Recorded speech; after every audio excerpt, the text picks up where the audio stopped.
Ça fait maintenant plus d'un an que les experts hockey sont d'accord pour dire que Shane Wright serait supposé être le prochain premier choix au repêchage lors de la sélection 2022. Ceci étant dit, à travers cette affirmation-là par les nombreux experts, je me suis penché sur la question sur s'il y avait un nom qui pourrait peut-être venir jouer les troubles-fêtes dans ce poste de numéro 1 overall, qui ça pourrait être. Et suite à mes recherches, j'en suis venu à la conclusion de vous parler de Logan Cooley, jeune joueur américain, un nouveau nom qui refait surface depuis les dernières semaines, notamment par sa consistance dans le circuit américain avec l'équipe USA des moins de 18 ans. Jeune joueur de centre en excellente forme physique, 5 et 10, 174 livres, alors pas le plus gros, mais quand même un bon gabarit, une excellente vitesse d'exécution et a des mains exceptionnelles comme on peut le voir là-dessus. Un gars de 3 contre 3, un gars de powerplay, un gars qui pourrait faire du bien à plusieurs équipes de la Ligue nationale. Alors si on parle de ses performances individuelles avec l'équipe USA Under 18, donc les moins de 18 ans, lors de l'année dernière, en 24 matchs, il a récolté 34 points pour 14 buts et 20 passes. Alors une excellente performance pour sa part. À ce rythme-là, si on peut le comparer à d'autres joueurs de la LNH à son âge, on peut parler de Clayton Keller par exemple, si on peut parler du même gabarit aussi environ. Alors deux joueurs qui sont très flamboyants et comme on peut le voir par les séquences très rapides, capables de marquer, capables de passer.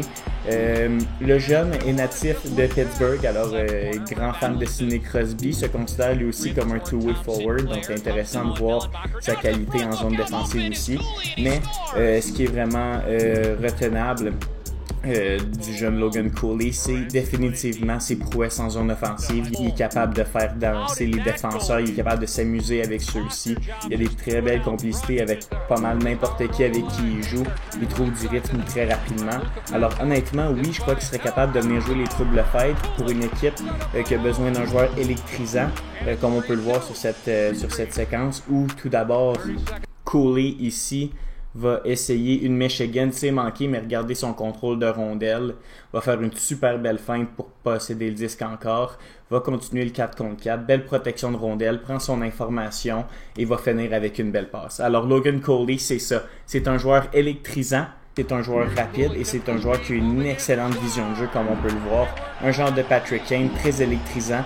Autre excellente qualité qu'il possède, c'est qu'il n'a pas peur de tirer. Il est capable d'avoir 4-5 tirs par match sur une base régulière, ce qui est excellent. Pas peur de dégainer, pas peur de marquer non plus. Alors très bon devant le filet aussi. Vraiment, c'est une denrée rare, les joueurs qui n'ont pas peur de tirer. Et on sait que pour les jeunes joueurs, c'est primordial d'amener des rondelles au filet, surtout dans une jeune carrière dans la LNH. Il faut vraiment se faire un nom rapidement, garder les choses simples et honnêtement, avec son style de jeu de tirer des rondelles au filet, être au bon endroit au bon moment, il se retrouve toujours dans des positions de marquer et ce serait très bénéfique, oui, à son entrée dans la Ligue nationale selon moi.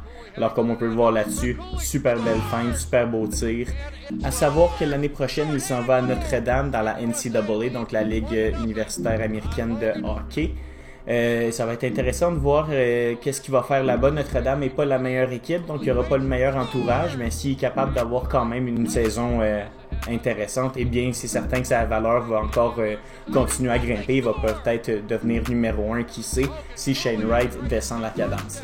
Maintenant, la question qu'on doit se demander dans son cas, si on veut savoir s'il peut être un potentiel numéro 1, c'est de savoir est-ce qu'il peut être consistant.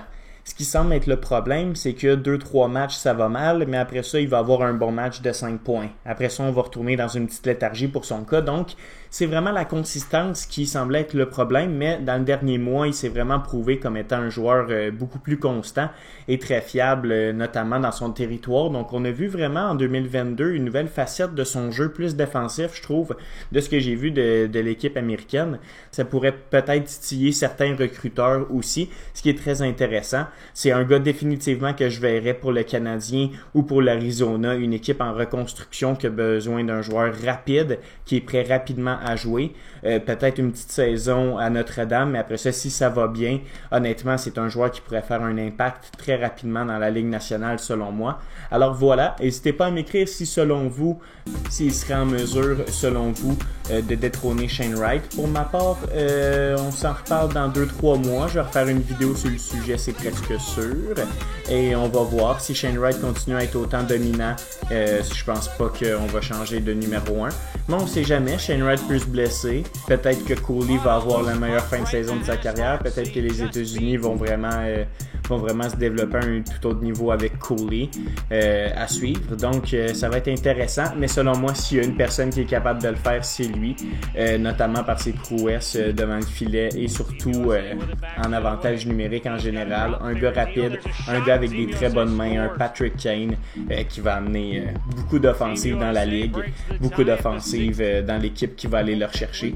Alors voilà, écrivez-moi dans les commentaires si vous aussi vous croyez comme moi que peut-être Cooley serait l'homme pour venir détrôner Wright. Écrivez-moi aussi si vous avez d'autres choix de repêchage en tête. On pense souvent à un certain Brad Lambert. Il y a aussi Matthew Savoie. Il y a plusieurs bons choix sur la liste, donc écrivez-moi qui sont vos favoris et on se retrouve très bientôt pour une nouvelle vidéo. Salut!